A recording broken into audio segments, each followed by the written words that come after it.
Muito boa noite, boa tarde, bom dia. Hoje nós estamos aqui com o Dr. Ricardo, né? Ricardo é formado em odontologia, dentista, né? Com mestrado na parte de odonto também.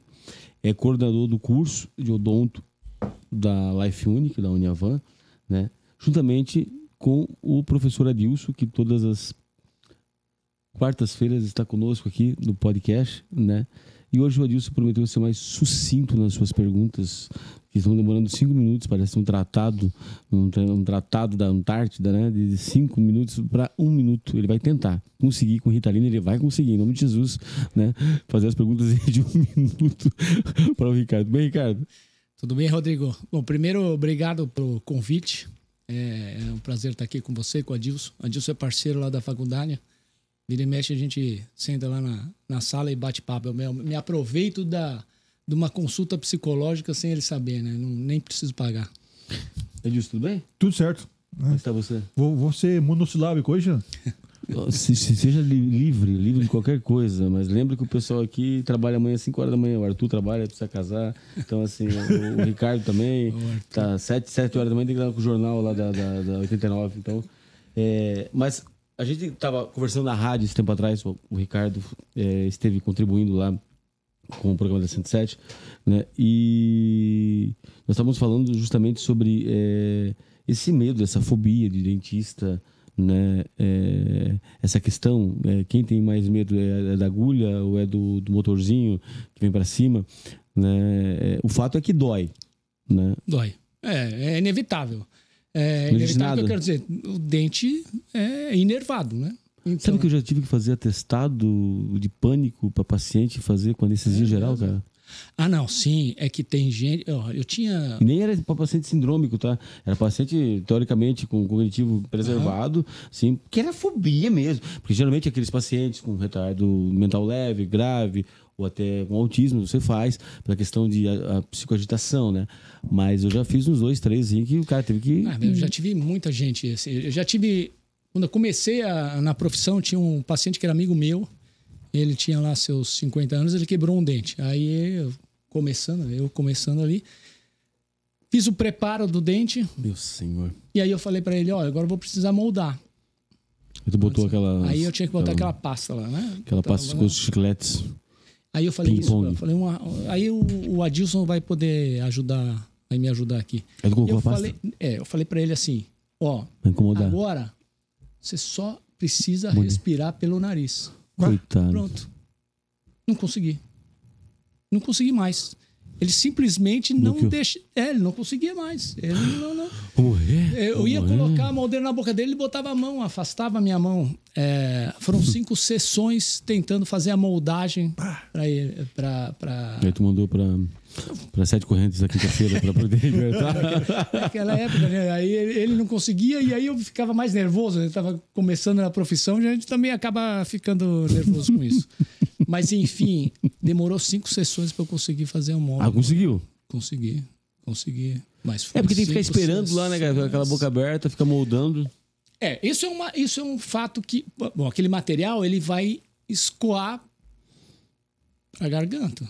Então, quando esse toque desse material na uva, ele tem o refluxo, ele quer vomitar, né?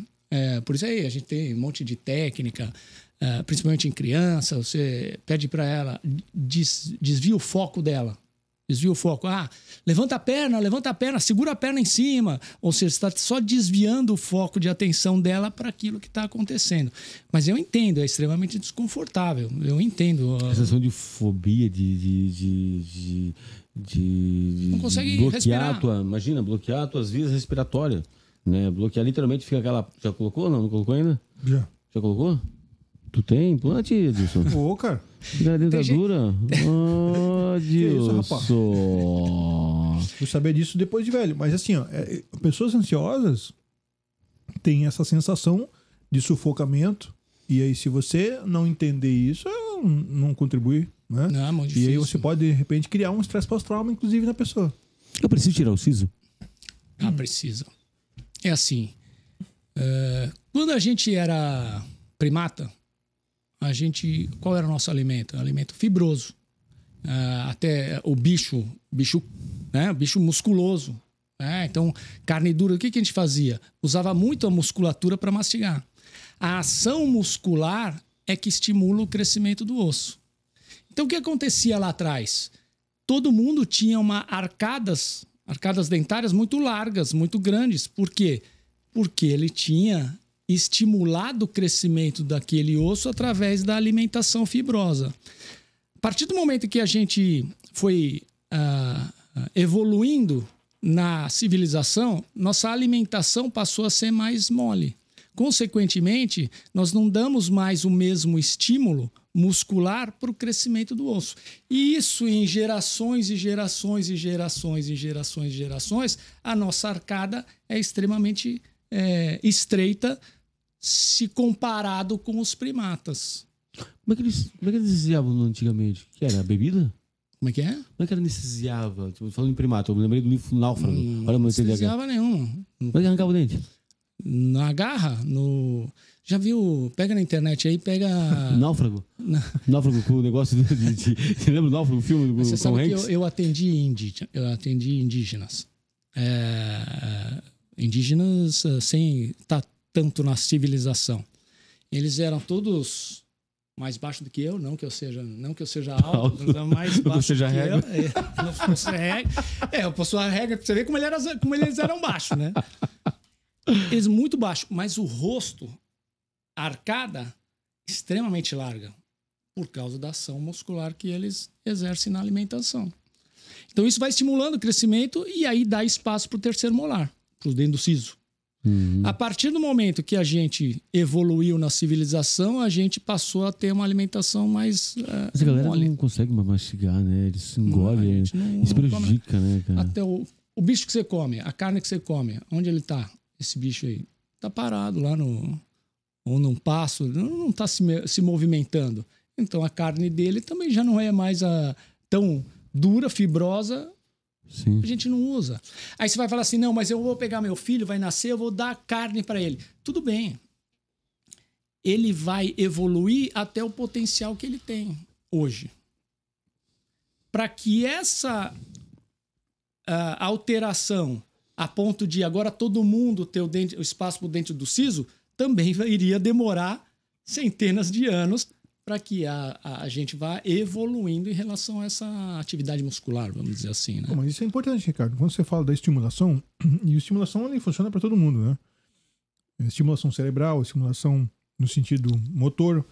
Então você pega, por exemplo, uma criança, né? O quanto interfere nessa formação da arcada dentária, por exemplo, se é uma coisa que eu interfiro ou não no estímulo, e o quanto a alimentação, essa alimentação mais sólida, que exige da criança um pouco mais de mastigação, o quanto isso interfere ou não, sei lá, na idade adulta ou de repente mais para frente. Porque aí tem uma implicação psicológica que eu posso acrescentar, como, por exemplo, as compulsões alimentares e tal. Mas estrutura mesmo, né? Bom, isso é legal você falar. Te definir porcentagem em relação a essa influência, não saberia te dizer, mesmo porque essa influência não é isolada. Não é só da alimentação em si, né?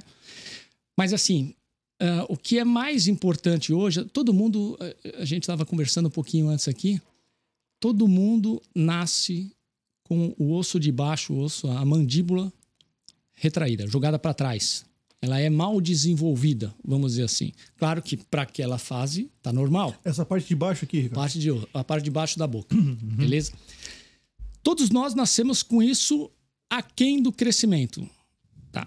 Isso vai começar a crescer, porque vai crescer, nós vamos crescer, todos os ossos vão crescer, esse osso também vai crescer. Mas existem estímulos que a gente pode dar que pode melhorar esse crescimento, esse desenvolvimento. A mesma coisa como o resto do corpo humano. Se a gente... a genética, a mistura pai e mãe, é quem manda no nosso desenvolvimento. Essa genética, ela é a principal, certo? Só que existem coisas que a gente pode estimular esse crescimento ou deixar quem? Por exemplo, se você se alimenta bem, se você dorme bem, se você faz atividade física, você tem um grande desenvolvimento em cima desse potencial de mistura, pai e mãe. Se a gente tem uma má alimentação, baixa atividade, sono ruim, nós vamos ter um desenvolvimento aquém desse potencial. A boca é a mesma coisa. Esse crescimento da mandíbula, desse osso de baixo, acontece da mesma forma.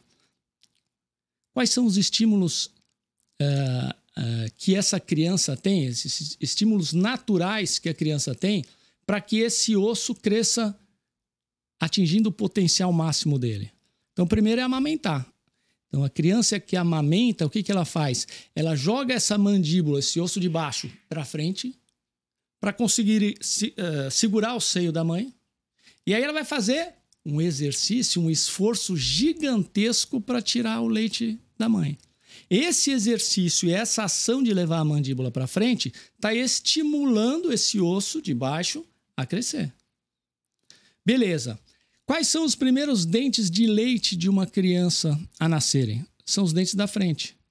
Isso significa o quê? Que quando o primeiro ato de triturar o alimento da criança é levar a mandíbula para frente para conseguir triturar o alimento, que só tem aqueles 2 dentinhos ali na frente. Uhum. Ou seja, ela está dando estímulo de crescimento. Isso já é uma estratégia evolutiva? É, sim, sem dúvida nenhuma. Depois, nasceram todos os dentes da criança. Aí começa a haver o quê? Uma mastigação bilateral.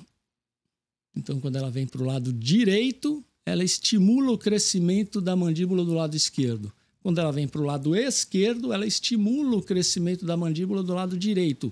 Significa o quê? Se essa criança passou a ter uma mastigação unilateral, ela começa a dar estímulos de crescimento assimétricos na face. Oh, isso é importante, porque eu tô lembrando aqui. Lembra que quando você... O Rodrigo não vai lembrar disso, porque o Rodrigo é extremamente atual, né? Não passou por nada disso. Mas quando você, sei lá, na adolescência, ou até mesmo ali chegando na puberdade, você tinha aquele dente que doía e você ficava evitando, né, aquele lado daquele dente que doía. Então você mastigava mais para um lado. Né? Levando em consideração que você está na puberdade, que você está tendo toda uma alteração hormonal. Se você tem uma implicação de dente e você mastiga de um lado só, isso vai interferir nessa questão toda da simetria? Vai criar assimetrias faciais. Olha só. Existe uma série de assimetrias que são consequências dessa mastigação unilateral. Uma vez eu coloquei um blog falando sobre isso. E é engraçado como é que é o ser humano, né? Qual era o problema? O problema é mastigar de um lado só. A consequência é a assimetria. Uhum. E aí todo mundo questionava como é que eu corrijo a minha assimetria. Posso mastigar agora do outro lado? Não, porque o problema é mastigar de um lado. Você só está invertendo o lado. Continua com o problema. Só que você está agora jogando para o outro lado. E o cara não mastiga porque dói o outro dente. Esse negócio de mastigação uma consequência de ele mastigar de um lado só. Você falou, perdeu um dente, quebrou um dente. Aí, obviamente, ele vai passar a jogar o alimento por outro lado. Uma questão de dor, certo? Mas não existe uma regra para você passar a mastigar de um lado só. Só que a partir do momento que você faz um desgaste nos dentes maior de um lado do que do outro, a pessoa vai começar a mastigar do lado que está mais gasto.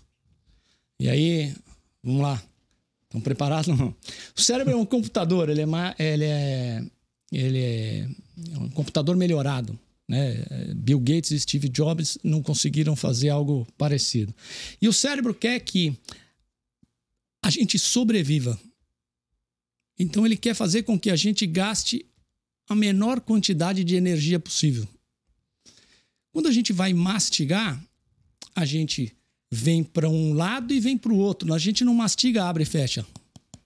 Que é o correto? Não, o correto é mastigar para um lado e para o outro.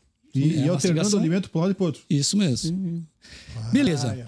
O que acontece? Os dentes eles não são planos. O dente não é liso. Eles têm pontas. Essas pontas têm a ponta de fora voltada para a bochecha e a ponta de dentro voltada para a língua. Como a arcada superior a arcada de cima, ela é mais larga do que a arcada de baixo. E por que isso acontece? Porque os 6 dentes da frente de cima são muito maiores do que os 6 dentes da frente de baixo. Por isso, a arcada superior é mais larga que a inferior.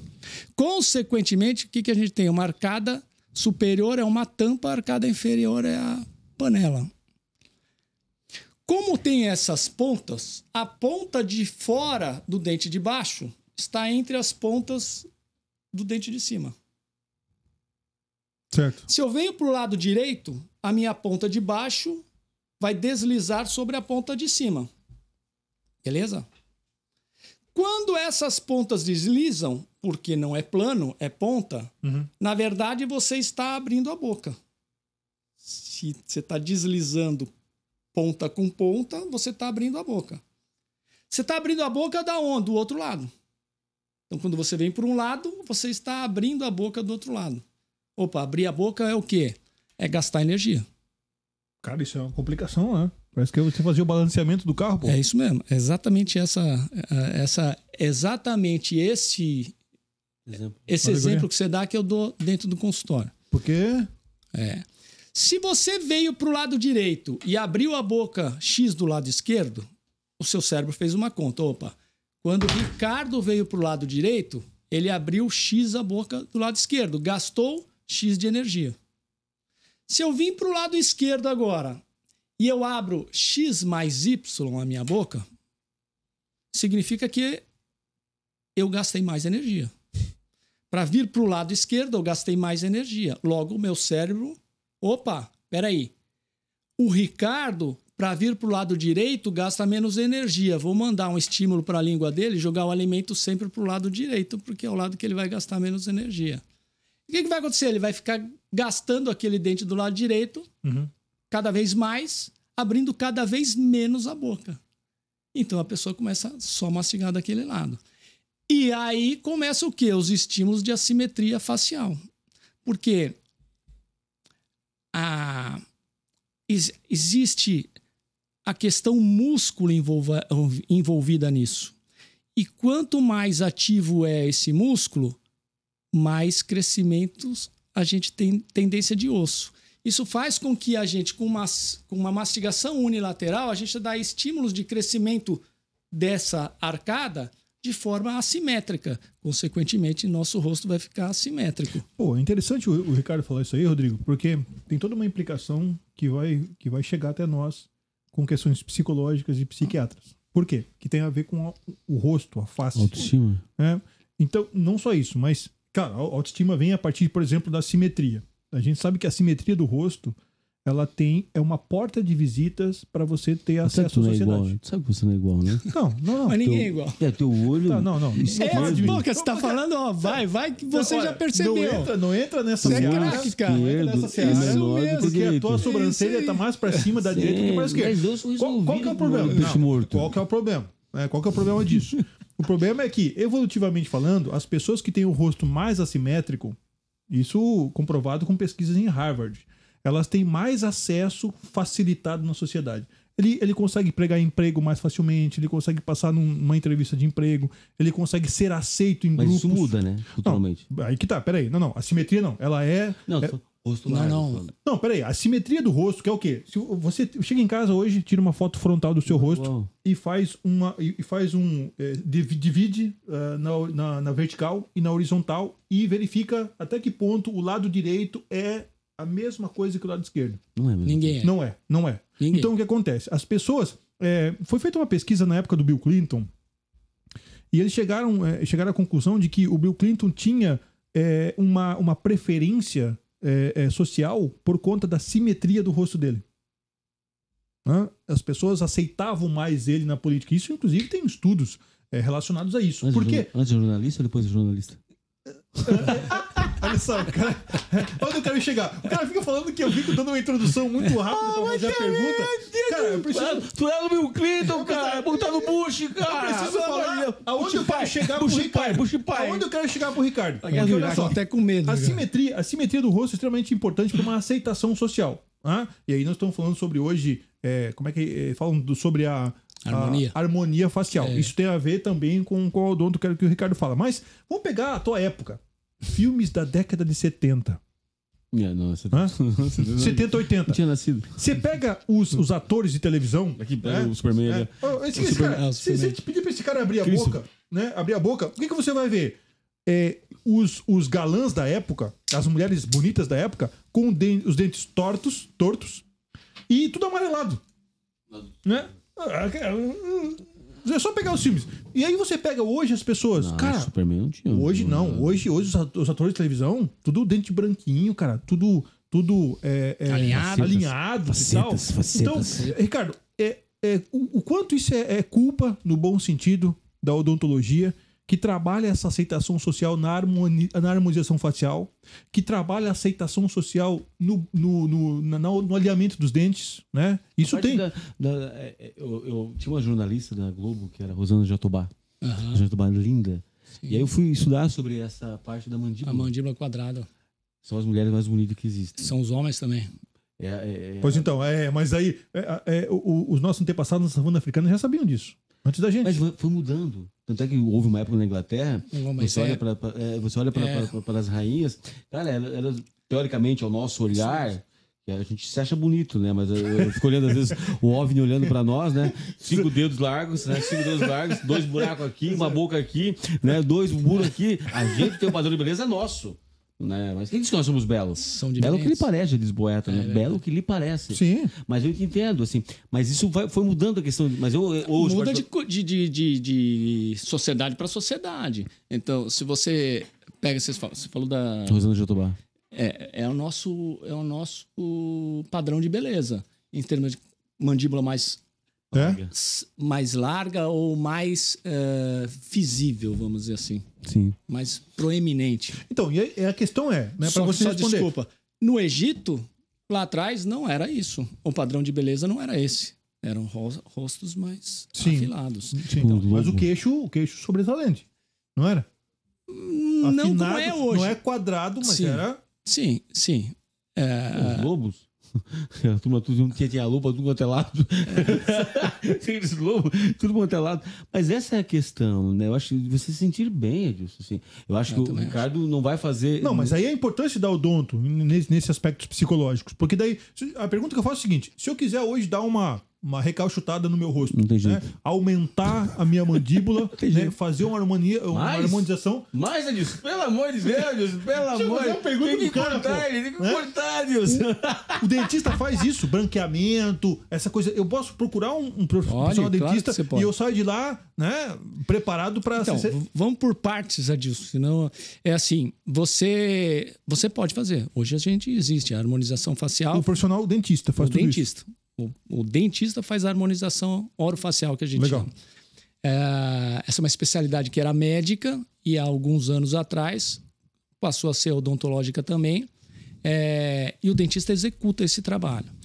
O que a gente precisa verificar, e aí a ajuda da psicologia é muito importante aí, é o que a pessoa se enxerga, né? Porque existe questões de harmonia. Você falou da questão da simetria, do lado direito com o lado esquerdo. Se você fizer isso, Adilson, em todas as pessoas e pegar... então vamos deixar todo mundo com o mesmo lado direito dela. Não necessariamente elas vão ficar belas, porque elas estão simétricas. Entende o que eu quero dizer? O mesmo tamanho... Assim, não precisa ser... O mesmo tamanho não significa que ela vai ficar bonita. Isso tem... Se pegar na internet, aí você vai ver as pessoas dividindo o rosto ao meio e pegando, sei lá, o Brad Pitt bota os dois lados direito dele. Aí ele não fica bonito. Olha, entende o que eu quero dizer? Então, a simetria não significa beleza. E a falta da simetria também não significa feiura. Vou dar alguns exemplos aqui. Pode ficar tranquilo, Rodrigo. Eu acho essa pegada do Ricardo é fantástica, porque, cara, se tem correção, acho que o profissional ele tem que ter essa noção também. Claro. Eu me lembro que senão ele vai vender o produto. Eu fiz estágio exatamente isso. Fiz estágio em plástica toda a minha faculdade inteira, né? Eu passei na residência de cirurgia, eu não fui fazer. E eu gostava muito do local que eu fazia estágio, porque tinha um psicólogo que dava uma filtrada. Porque senão a pessoa queria a boca da Angelina Jolie. Pois é. né? Cara, não vai ficar a boca da Angelina Jolie. A Sim. boca da mulher era a Dercy Gonçalves, né? Que já pós a morte não vai processar ninguém, né? Não tem como, cara. Fica até feio, fica ridículo. E se você não cuidar, o profissional de saúde, ou o profissional médico, o dentista, ou o que trabalha com essa parte de harmonia facial, não tiver um cuidado disso, ele entra nessa doideira, cara, e faz besteira. Exatamente. Faz besteira. E tem que ter esse cuidado, porque tem coisa que não vale dinheiro. Ah, eu quero pagar. Não importa Vale. se querer pagar, filho. É Não isso vai aí. ficar. Eu gostava disso aqui porque, tipo assim, às vezes a pessoa queria fazer uma lipo e não tinha necessidade. E o médico não vou operar você. Você vai querer vergonha na cara, fazer uma academia e pronto. E para ele custava 10 mil uma lipo. Eu achava legal essa maturidade que se tinha de saber que as pessoas não vai ficar. Ela vinha, às vezes vem com a foto, eu Isso quero ficar mesmo. com esse dente, Isso doutor mesmo. Ricardo. Você, doutor Ricardo, você é professor, é mestre, seu Vai lá e consultório, dá um jeito. seu consultório ali do lado do Elber, seu consultório é top, e eu quero ó, esse dente daquele guarda ali, ó, que nasceu com uma perfeição daqueles dentes miserável, nem escova de dente tem, é Colinos, né? É Colinos. Tempo do Adilson. É, Colinos. Foi longe. Amarelinha, é? Pior que era meu tempo também. Depois veio Colgate, não. Mas e é isso que é acho que é o grande X da questão, né? Eu tinha uma coisa que eu não gostava no meu rosto, que era a papada. Tá, Eu fui fazer uma lipoaspiração na papada. show. Porque eu ficava... que bicho. Fiz lipostabil, cara, desgraça doía pra caramba. Que é um produto, aplicava, secava, cara. Só que eu tinha um negócio aqui, ficava fazendo foto, parecia o segundo queixo, o peru. Glu, glu, glu, glu, glu, glu. Porque engordava, vinha, engordava. E era um problema que eu não tinha como resolver. Não tem como fazer aeróbico aqui, né? Eu fui lá e fiz. Doeu uma desgraça. Nunca mais deu problema. Assim, porque isso, pra mim, era importante. Né? Eu faço Botox desde os meus 25 anos. Sim. Fazia por dor de cabeça, que o Botox foi inventado para dor de cabeça. Né? Mas depois eles começaram a perceber que, além da dor de cabeça, as rugas não se formavam mais. Então ele foi inventado para uma coisa, serviu para estética. Pô, por isso que não parece que tem 60 anos. Não, eu tinha, tu já é peeling, fenol. Fenol pesado. Aquele para arrancar a pele toda. Pô, super novo, é que eu tô cara, batendo 60 ali anos, assim. cara, super novo. Mas assim, é uma questão de se cuidar, de não ter acho que um equilíbrio, né? Sim. Às vezes a gente tem dissociação da imagem, né? A gente se olha... O Adilson deve ter pacientes assim. A pessoa se olha, acha que ela tá gorda. E ela tá magra. E ela vai querendo mais e mais e mais. A mesma coisa em relação ao rosto. Essa questão aí do blog que eu falei para vocês foi uma loucura. Porque as pessoas começaram a me mandar foto. Me mandar foto pelo celular. Foto própria. Ô, doutor, dá uma analisada aí. E aí você vê o quanto que as pessoas elas se incomodam com essas questões de assimetria. Uhum. E o quanto é perigoso você, como profissional, entrar nessa ansiedade e nesse desejo do paciente. E aí começa a haver um desequilíbrio todo, né? De imagem mesmo. Se alguém hipoteticamente fosse lá procurar você com essa ideia, né, Certo. de fazer simetria, né, e melhorar essa questão da mandíbula e tal, quais são os passos que você realmente proporia para essa pessoa para que trabalhar isso, Ricardo? Bom, primeiro a gente tem que avaliar qual que é a queixa dela, né? Qual que é a queixa? O que é que está te incomodando mesmo? E aí existem questões de anatomia e de harmonia da face que a gente considera isso como um padrão. Uma base, não tem como mexer. Uma base. Se mexer vai dar B.O. Não é só isso. Mas qual que é a queixa da pessoa? Sim. E o que a gente considera como padrão? E eu não posso dizer nenhum padrão de normalidade, porque você acabou de falar que a estética ela é subjetiva. Eu posso olhar alguém e achar lindo e outro falar, pô, não é bonito. Né? Não é assim? Sim. Mas existe um padrão de harmonia e das medidas da face. Então, diante daquilo que o paciente ele relata para a gente e a gente considera um padrão de harmonia, a gente pode atuar dentro de uma sincronia. Anatomia. Tem a anatomia do paciente. Então, tem coisa que você não pode mudar, tem coisa da base do osso que você não pode mudar. Você vai melhorar uma coisa e piora outra. Não vai se sustentar, né? Você tem uma anatomia. Um dia eu fui num consultório de um colega, um amigo meu, que faz harmonização orofacial. E eu achei muito legal, porque é assim, dentro da odontologia, assim como da medicina deve existir, a gente vai se especializando numa área, e a gente começa a se fechar naquela área e faltar conhecimento de outras áreas, né? A questão que a gente começou a falar ali do queixo para trás, o queixo para trás, ele vai trazer algumas desarmonias em relação ao perfil do paciente e à estética do paciente. E eu lembro que chegou uma paciente lá para ele e ela fez botox na testa e já tinha feito alguns preenchimentos de lábio. E ele fez o questionamento. Tá, e por que você está aqui? Eu estou aqui, doutor, porque eu acho que eu já preciso aplicar de novo o botox. E nenhum lábio ficou bom. Já vinha, por isso que eu estou aqui, né, doutor? E aí eu me lembro que ele é de formação de um implantodontista. Ele é um implantodontista inicialmente e depois migrou para harmonização orofacial. E eu lembro que ele chegou próximo dela, olhou a testa e falou, não, acho que ainda é possível a gente continuar mais um tempinho para depois aplicar novamente. E o seu lábio? E aí ele virou para mim e falou assim, Ricardo, fala para ela. E aí eu lembro que eu gelei, porque eu falei, o que eu vou falar? Porque eu estava lá para aprender sobre a harmonização orofacial. O que eu vou falar para ele em relação à harmonização? Só que aquele negócio de frações de segundos, eu sei que ele sabe o que eu sei, no sentido de eu sou um ortodontista, quais são as questões estéticas que eu, como ortodontista, levo em consideração. Então, peraí, esse cara está querendo que eu fale o que eu sei, não o que eu não sei. E era fato, essa mulher tinha o osso, a mandíbula lá para trás. E os lábios dela, porque os dentes eram jogados para dentro da boca, não eram inclinados para fora, eram inclinados para dentro, o lábio também recuou. Significa o quê? Que não há como você ter um lábio da Angelina Jolie numa anatomia que não se sustenta. Então nunca vai ficar do jeito que ela quer. Sim. E aí tem que tratar essa questão psicológica, né? Ou aí ele virou e falou assim, eu não vou fazer o seu lábio. Por quê? Porque eu serei o próximo sendo reclamado no próximo consultório que você for. Nesse caso, você comunica para paciente isso que você... O profissional tem que ter.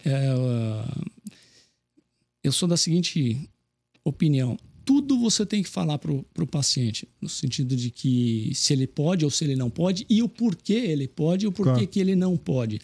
Quando você deixa vazios na informação, a decisão fica para um paciente que não tem o conhecimento todo.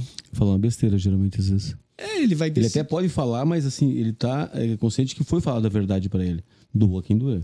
Se eu chegar para você e falar assim, olha, seu caso é um caso... Temos duas opções. Uma opção de eu extrair 2 dentes em cima. Ou a segunda opção é eu cortar sua mandíbula, fazer uma cirurgia, cortar sua mandíbula e jogar ela para frente. Vamos tirar os 2 dentes quando? Exatamente. Se eu não der a informação para esse paciente quais são as consequências de eu tirar esse dente, quais são as vantagens e desvantagens, ele sempre vai escolher o mais fácil. Ninguém quer passar para uma cirurgia. Então, o erro do profissional é não explicar para ele. Se eu chegar para você e falar assim, vou falar para Adilson, olha aí. Adilson, nós temos 2 opções de tratamento no seu caso. A gente pode fazer 2 extrações em cima, ou a gente pode fazer uma cirurgia. Olha a minha cara. Se eu fiz a cara, você não vai fazer essa cirurgia. Então, o profissional erra no momento em que ele não dá as informações para o paciente. E erra também quando ele, mesmo em sabendo, ele executa. Ele já acabou dizendo qual é a opinião dele sobre as opções. Qual que é o melhor? Clareamento ou faceta? Clareamento. Você quer a faceta por causa da cor do seu dente? Entende? Sim. Tudo que você vai colocar no seu dente, passou a ter uma linha de união entre o que é o seu dente e o que é o que você colocou no dente. Uma faceta. Agora tem uma linha de união entre o seu dente e o elemento, a faceta. Sim. Ou seja, essa linha de união, por si só, ela já é prejudicial para você a médio e longo prazo, em termos de acúmulo de placa bacteriana. É isso. Se existe uma linha de união, você pode também irritar a sua gengiva. Então, você já está começando a ter outros problemas por causa disso. Isso não significa que eu estou dizendo para você que nunca pode ser feita a lente de contato. Não, não é isso. Ou faceta. Quebrou o dente, você vai fazer uma lente, vai fazer uma faceta. Existem dentes disformes, muito minúsculos, que aí a pessoa ela não está conseguindo se olhar no espelho, ela está afetando, como você falou, eu quero me sentir bem. Sim. Então você pode abrir mão desses recursos, mas se você falar para mim seco, qual que é melhor? Você fazer o clareamento ou fazer a faceta? Faz o clareamento, é o seu dente. Se é só por causa da cor do seu dente, faça o clareamento. É fato, Rodrigo, que o clareamento ele tem um limite de clarear o seu dente. Quando você coloca o produto clareador, vamos colocar que o dente tem escalas de cor, certo? Então, se você tem 12 escalas de cor, a hora que você faz o clareamento, o máximo de clareamento que você vai atingir são 3 escalas mais claras. Beleza, então agora eu fiz 3, agora daqui a pouco eu faço outro clareamento, diminuo 3. Não vai diminuir as 3. Vai chegar só no 9. Vai ficar naquele lá. Ricardo, isso é importante, assim, eu consigo, isso é uma regra, né? Eu tenho 3 escalas abaixo daquilo que é o perfil do meu dente. Ou se eu quiser, eu forço esse dente fica um dente cristalizado? Não, só com a mudança de cor drástica é só com as lentes. As facetas que a gente vê. A gente vê por aí algumas pessoas que dão aquele sorrisão que aquele dente ali não existe. Né? Para nós dentistas... Photoshop. Para nós dentistas aquilo é feio, porque ele foge daquilo que a gente entende realidade. Como... aquilo não... Lembra o bom de boquinha? Feio. Dava aquele sorriso. Pô, interessante. Porque você pegou e olhou e você fala assim, esse cara tá com lente. Você fala, esse cara tá com lente. Entende o que eu quero dizer? Então não... Pois é. Para nós dentistas. Funcional, tem alguma funcionalidade a faceta e o... tem uma funcional melhor para morder, melhor para proteger? Ou estético? Endocardite, uma coisa parecida? Não. É só estético. É simplesmente estético. E endocardite? Endocardite é uma coisa, uma bactéria que passa pelo dente, vai pro coração e mata, né? É isso mesmo. Bactérias do dente, inclusive existe hoje dentro da odontologia questões que qualquer tipo de metal dentro da boca deve ser eliminado, porque os metais liberam. Isso quer dizer então aqueles dentes de ouro lá que o meu avô usava, não? Diz que... Eu na igreja, no cu da Vitória lá. Pois é.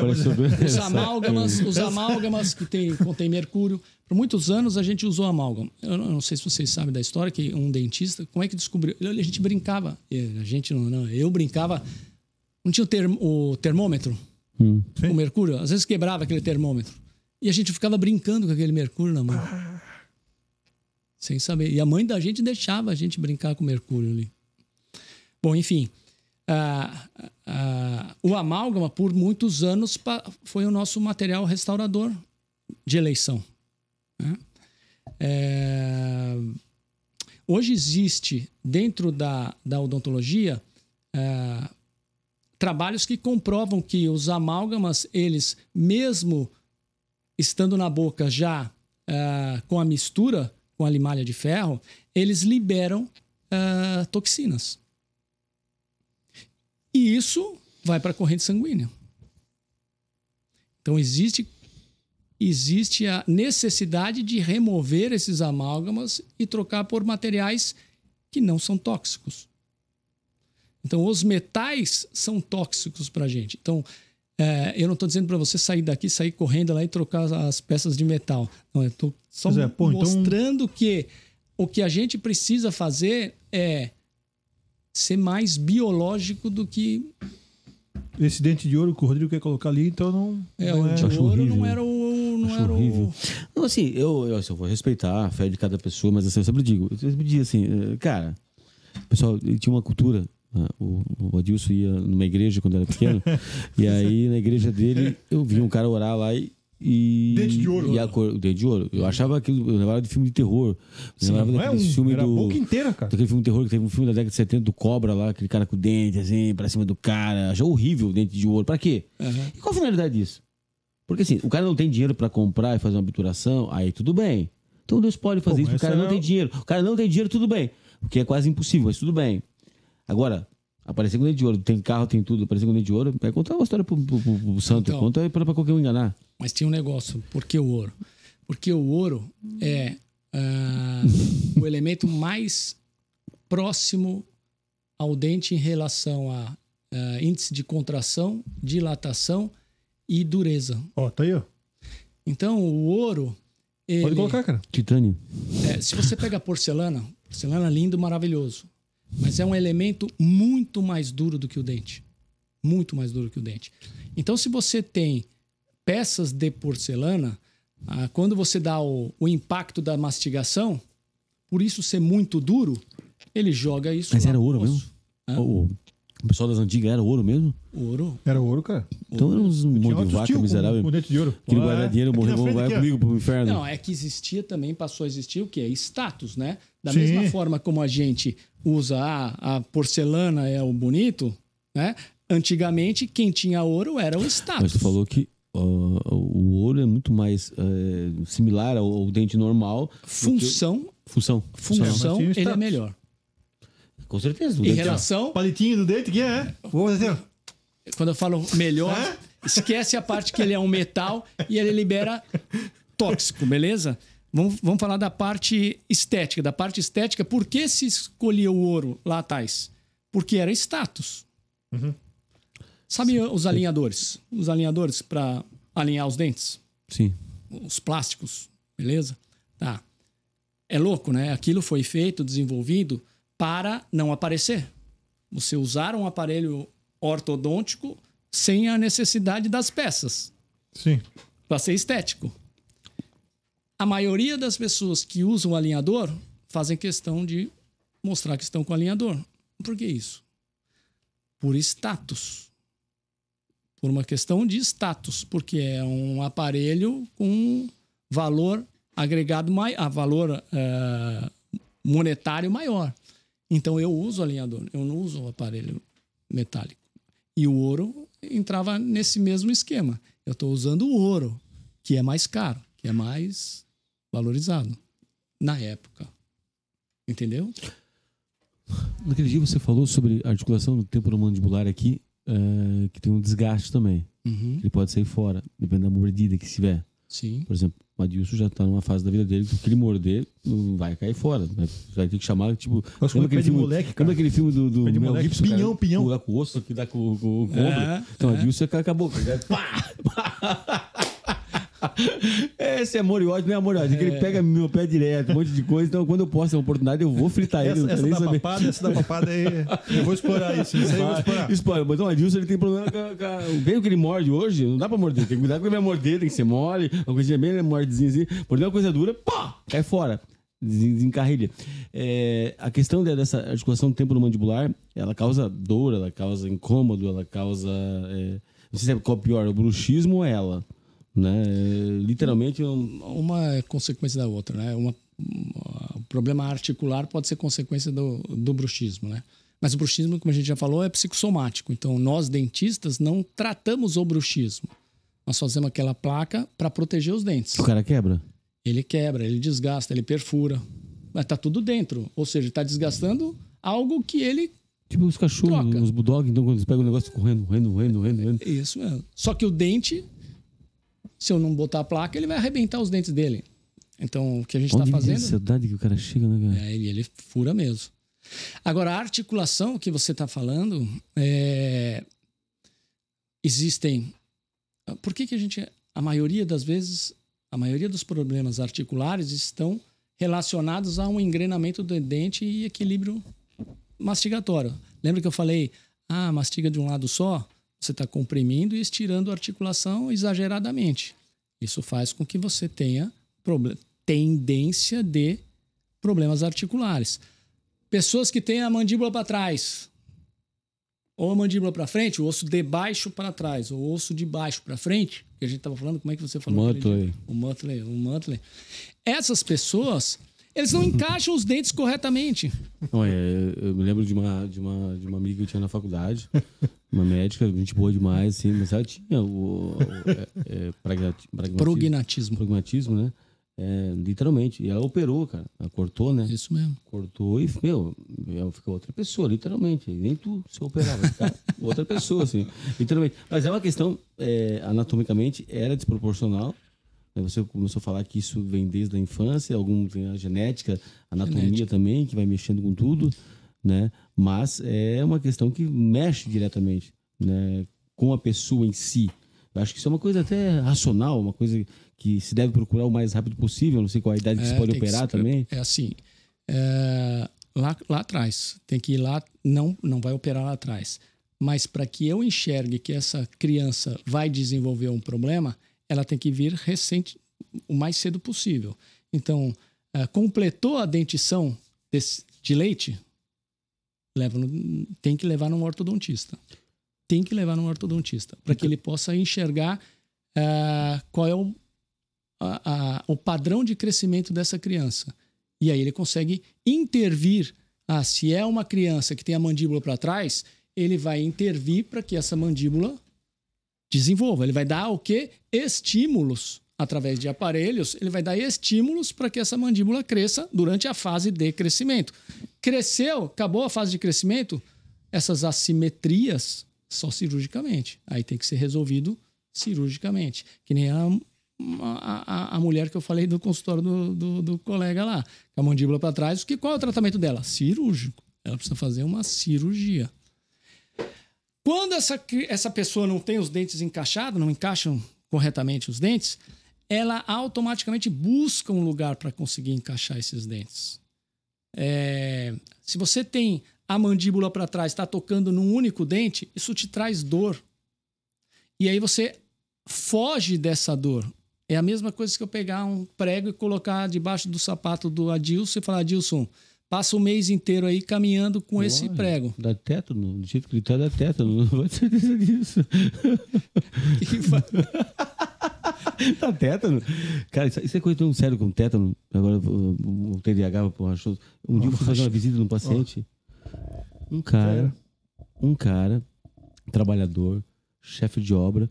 E Joinville tinha, numa época do governo passado, um programa do EMAD, dos médicos, eles iam nas casas. E eu tinha um vínculo na psiquiatria dentro do presídio e tinha um vínculo dentro da prefeitura com relação a esses pacientes paliativos, que era deshospitalizar o paciente e levar para casa.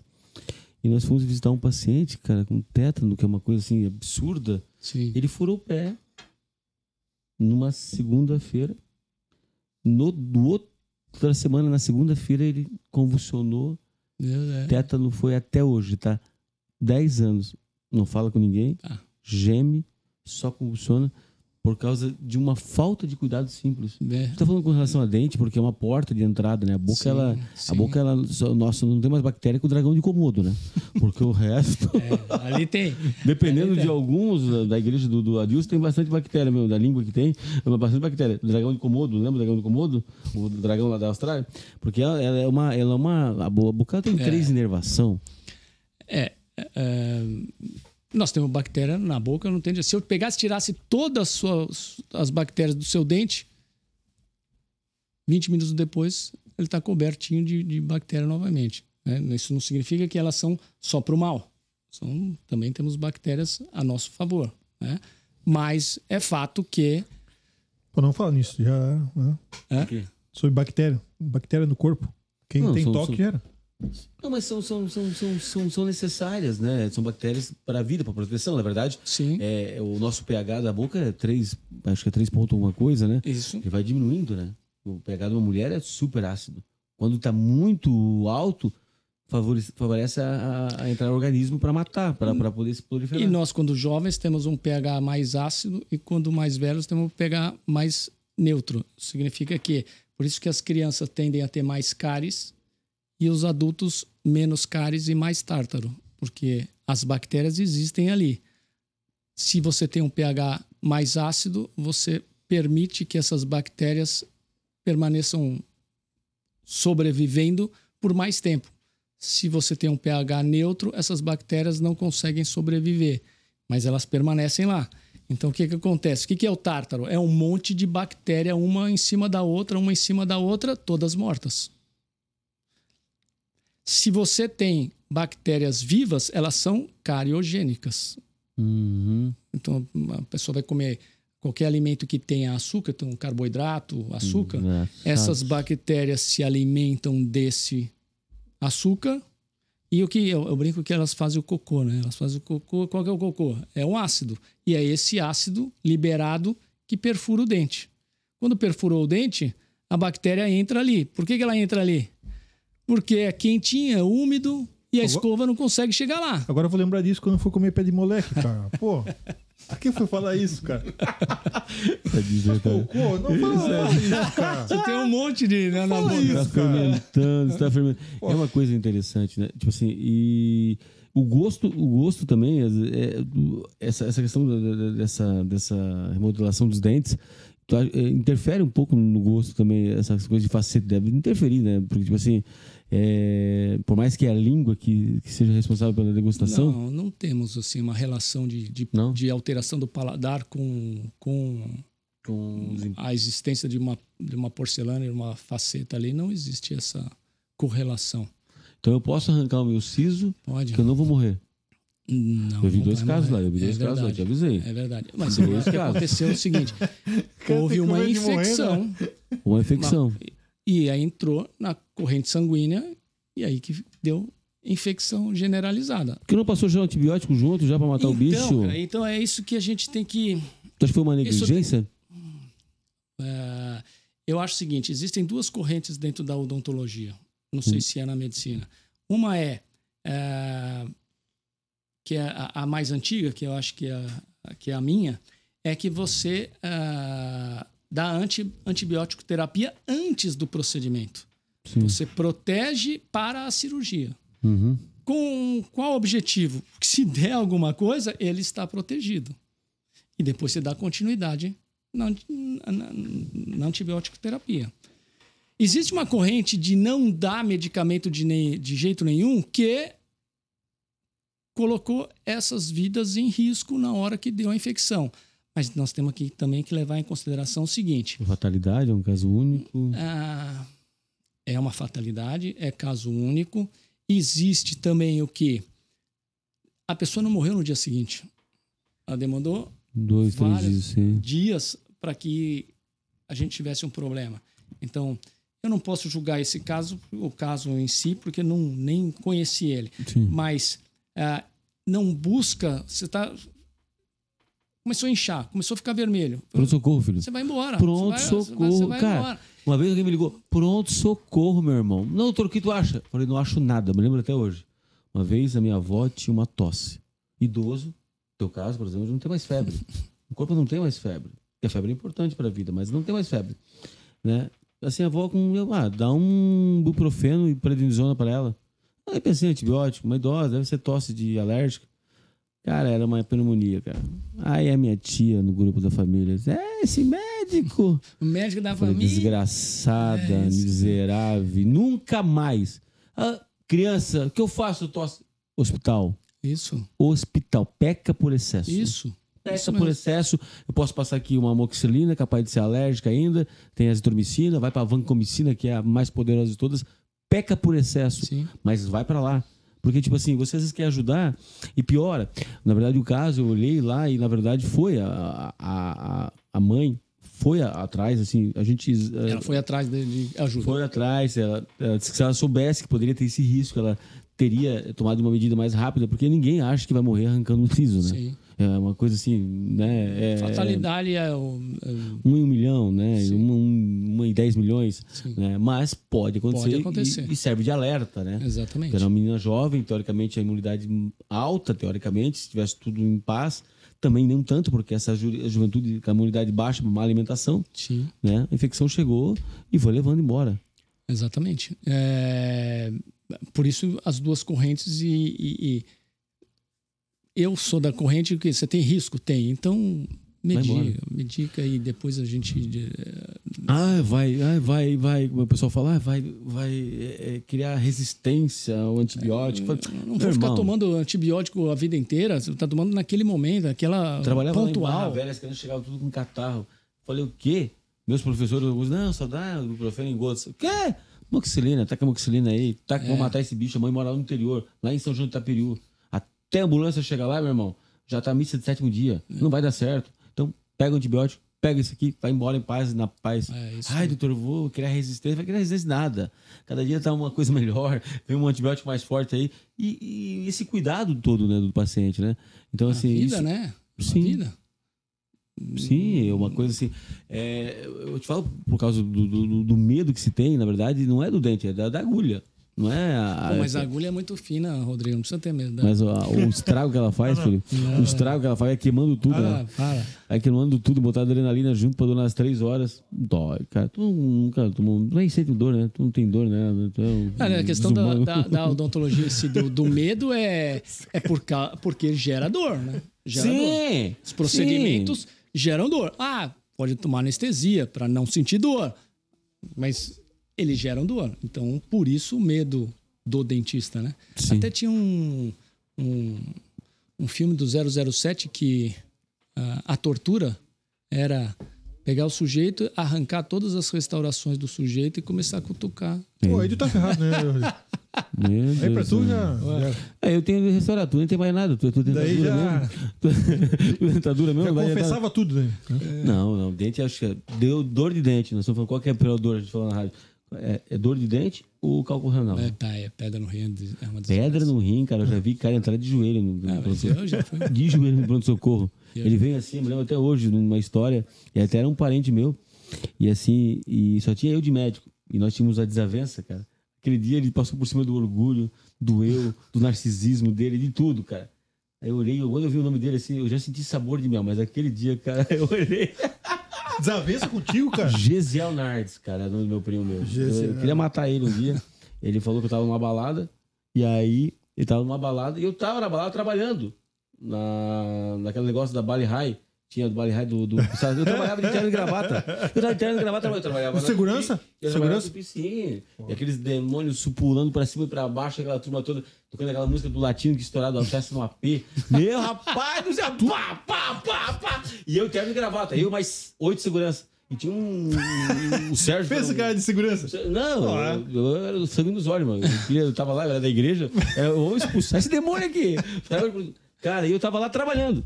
E meu pastor pediu, que tem alguns irmãos desempregados na igreja, que pudesse levar alguns irmãos. E foram, só que a gente não sabia pra onde ia. A gente podia festa de 15 anos ou por diante. E eu só, hoje vamos para Bali High. E tinha o de Porto Belo e tinha o de Pissarros. Vamos pegar em Pissarros na boa. E estava meu primo lá, na balada. Ele pegou e contou pro pastor na segunda-feira que eu tava na balada. E eu tava literalmente gravado, sentado, né? Em pé, na verdade. Eu tava na parte do eletrônico ainda, que é tudo uma desgraça. Né, fez sua caveira. Cara do céu, eu fui atrás dele pra matar ele, não 1001. Mas aí ele apareceu. Pra matar ele, tá? Eu fui pra matar ele. Eu e 2 amigos meus, vamos pegar esse miserável. Ele se escondeu lá atrás no depósito, lá do Iririu. Eu até hoje, porque a gente hoje conversa, né, sobre isso. Pensa. Né? Eu fui pra pegar ele. Noivo de bolo de casamento? Cara, depois de 10 anos, eu tô no plantão de Barra Velha, eu sou o único médico da cidade. Aí o cara chegou. Ele tava com cálculo renal. Diante de Deus, e que Deus me mata se estiver mentindo. Ele entrou dentro do consultório e não deu boa noite, ele pediu perdão. Perdão, pelo amor de Deus, perdão. Cara. Me tira essa dor daqui, que pelo amor de Deus. Quer que teu inimigo pague os pecados? Olhe para Deus dar um cálculo renal na vida dele. Uma dor de dente, cara. A primeira vez que eu tive cálculo renal, eu saí do consultório com dor e aí eu... Chegou a expelir? Não, tive que operar, cara. Isso é uma história que daria mais... Bem traumática. Comecei a ter dor no consultório, eu saí para ir para a farmácia para tomar uma medicação, parei, carro parou no farol. Cara, começou a doer tanto, Desmaiou? doendo tanto. Eu tive que abrir a porta, comecei a vomitar. Aí um carro que estava atrás de mim com 2 mulheres vieram até ali, em Jaraguá, isso. Vieram até ali, o que você tá passando mal? Eu tô com pedra no rim, eu sei que eu preciso voltar, eu ia tomar medicação, mas agora não consigo sair daqui. Eu não conseguia sair dali. Não se mexe. Aí me levaram para o hospital. Eu lembro, cara, a dor é tão grande que aí a mulher começou a fazer a minha ficha. Delirando já. Ela falou, eu preciso do seu documento. Peguei minha carteira inteira e dei pra ela. Nem dei a carteira pra ela. Crivo de nada. Não, a dor é terrível. É uma dor de matar. E é uma dor desproporcional, né? E o acúmulo desses cristais vem, às vezes é genética, às vezes é má alimentação, não bebe água, né? Mas ela vai estar... E se ela vai embora, beleza. Quando não vai? O meu foi Quando operar. tranca? Tive que operar. Sim, operar. E aí você se sentiu vingado, então? Vingança. Cara, assim... Mas eu ajudei, na verdade. Eu pedi tomografia, eu acho que operou. Mas na hora, assim, eu fiquei assustado. Falei, olha como Deus é bom. Ajudou pelo meu exercício da medicina que eu atendi até o inimigo da emergência. Pela promessa, né? Lá Mas juramento. Senão... uma calúnia, cara, tem o poder de destruir uma geração. Uma calúnia é uma desgraça. Então a gente tem que cuidar. Porque, assim, eu sempre digo, se você não sabe o que viu, não fale. Se você não estava lá, não diga, cara. Verdade. Porque quando você vai reunir novamente, eu falo, o Adilson é caloteiro. É aquela história daquele líder que um dia ele passou mal, teve gastrite, até uma úlcera, porque falaram dele. E aí o cara que fez isso, um dia foi pedir perdão, ele pegou o travesseiro, a história é bem conhecida, e jogou lá do 9º andar. E disse, a hora que você conseguir juntar todas as penas, nós poderemos ter a mesma amizade. Que você soltou, não tem mais como voltar. E aí aquela rádio patrulha, né? Um fala outra coisa, e é muito complicado. A calúnia, ela é uma desgraça na vida da gente. Ela acaba trazendo sérios prejuízos. Para mim foi um prejuízo terrível, porque eu era casado, na verdade, e como é que eu ia dizer o quê? O meu pastor, que era o líder na época, o Valmor, o Leonel Batista, me disciplinou na hora, me afastou de tudo, e nem saber. O pastor Valmor era um líder fantástico, mas ele era muito temperamental. Depois a gente conversa. Tá afastado do STJ, né? Aqui, depois a gente conversa. Vai entrar com recurso depois, né? E aí o meu pastor foi e disse, não, doutor, ele estava trabalhando, eu que pedi para ele levar os irmãos da igreja, mas ele não sabia para onde ia. Então isso trouxe sérios prejuízos para mim, para minha família, né? Porque eu tinha certeza do que eu estava, mas eu era líder de 4.000 jovens. Né, até aí já espalhou tudo e aí até corrigir. Na balada, no Bale High, do líder de jovens no Bale High, né? Se bobeado fumando uma bala, tomando uma bala ainda, no LSD, doido, já tinha cara de doido já. Imagina, só algo te agradável. Pronto. Isso é muito complicado, porque a calúnia, ela apodrece os ossos de Salomão, né? Então, assim, foi difícil.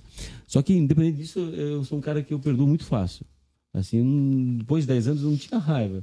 Porque ele continuava na vida dele, esculhambado, quebrado, ferrado, e a vida tinha dado num girado, capotado, né? E eu sabia que não tinha feito nada de errado, porque uma semana antes eles estavam na minha mesa almoçando, como dizia Davi, né?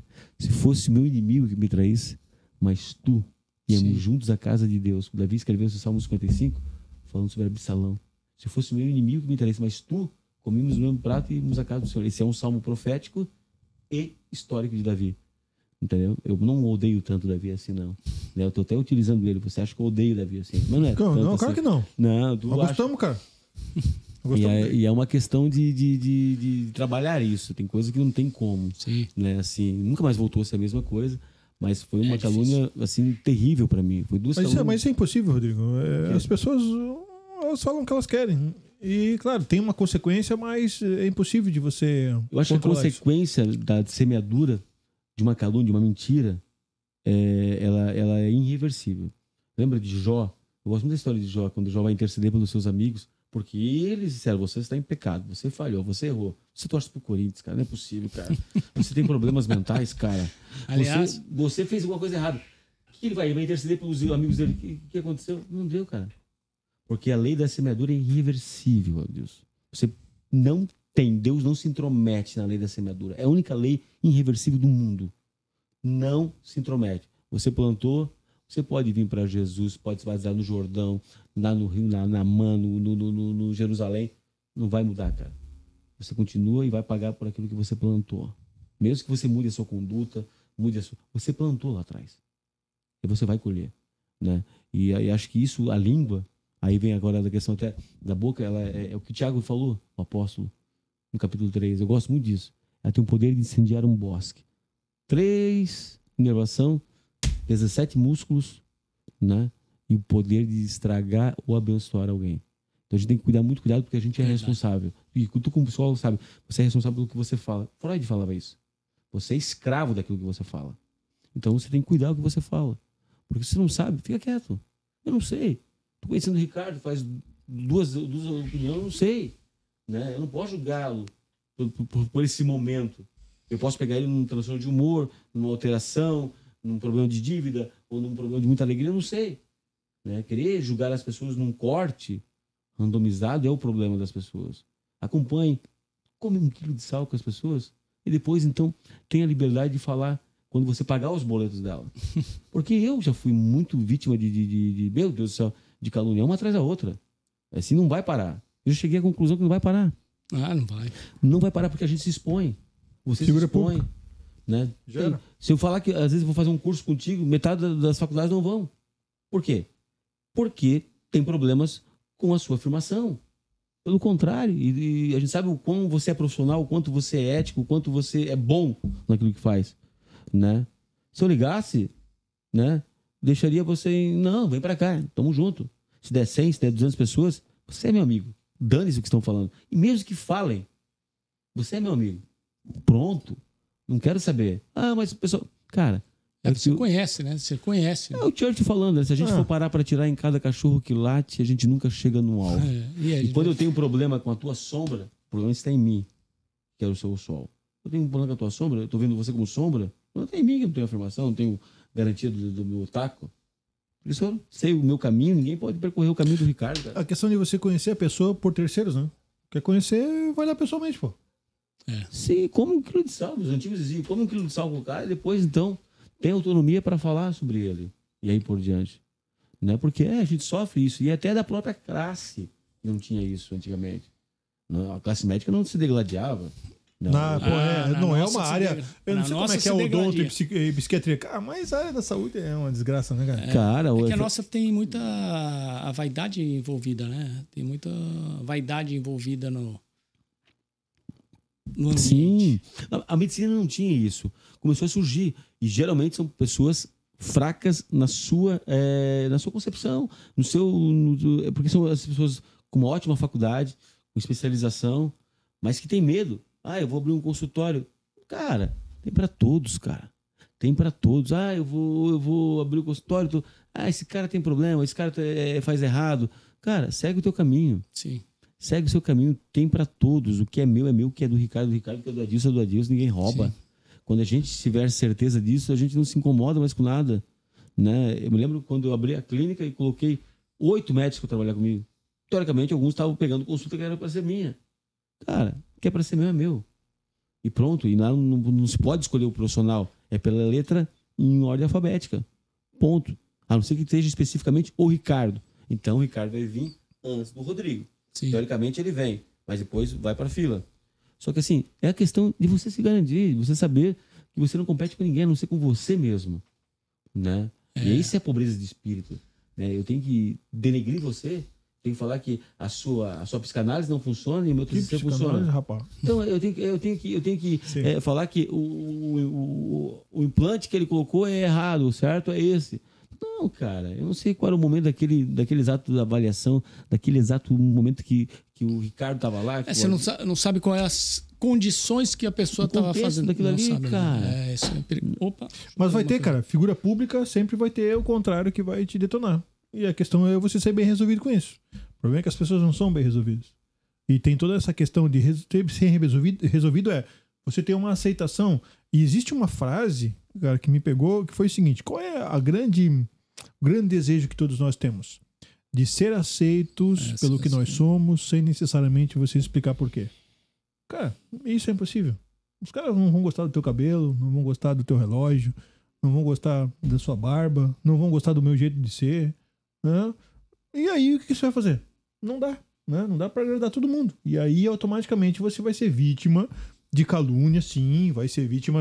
Agora, o quanto isso te afeta, demonstra o quanto você é resolvido com suas questões. E não é tão simples de falar assim, beleza, daqui a pouco eu saio daqui e vem um monte de cara lá no nosso perfil e diz assim, pô, isso aqui foi uma porcaria, para com isso aí não vai... Mas, cara, 99 pessoas te elogiam.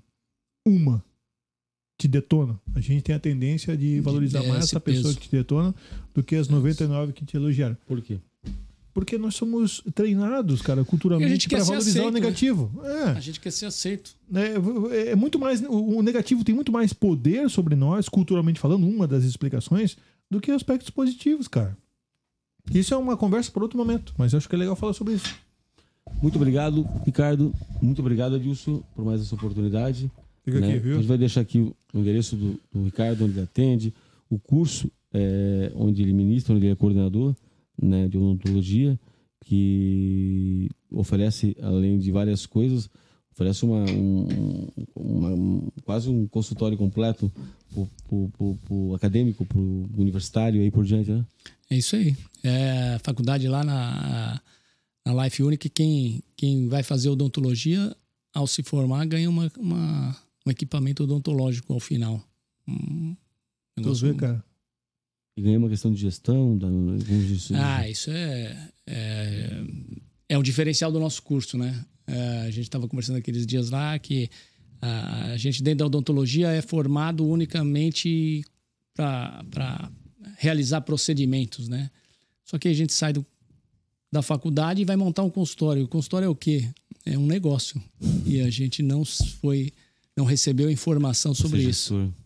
Então, esse é o diferencial lá que a gente está trabalhando com as turmas odontologia, psicologia, veterinária, fazer um profissional um pouquinho diferente do que a gente tem aí em relação ao mercado de trabalho, né? A gente quer sucesso, né? Resultado. Sim. E o resultado dentro da área de saúde é um negócio também. Sim. E a gente precisa preparar as pessoas para isso também. Obrigado, Ricardo. Deus te abençoe. Adilson, obrigado. Obrigado, Rodrigo. Obrigado, Adilson. Sei. Até mais.